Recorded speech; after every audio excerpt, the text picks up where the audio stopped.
মৃত্যুটো এটা শিল্প, জীৱনৰ কঠিন শিলত কটা এক নিৰ্লোভ ভাস্কৰ্য। প্ৰকৃতিৰ এক কঠোৰ তথা চিৰন্তন সত্য হৈছে মৃত্যু। পৃথিৱীৰ কোনেও ইয়াৰ পৰা পৰিত্ৰাণ নাপায়।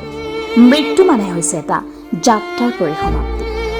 আজি অসমৰ এজন অন্যতম জনপ্ৰিয় তথা উদীয়মান অভিনেতা কিশোৰ দাসৰ অকাল মৃত্যুৰ বাতৰিত শোকস্তব্ধ হৈ পৰিছে সমগ্ৰ ৰাজ্যবাসী। যুঁজি হাৰি গ'ল অভিনেতা কিশোৰ দাস। তেখেতৰ মৃত্যু অসমৰ সাংস্কৃতিক জগতখনৰ বাবে অপূৰণীয় ক্ষতি। কৰ্কট ৰোগৰ লগত যুঁজিও ম্লান নপৰা তেখেতৰ মুখৰ হাঁহিটো আমাৰ মাজত সদায় সতেজ হৈ ৰ'ব।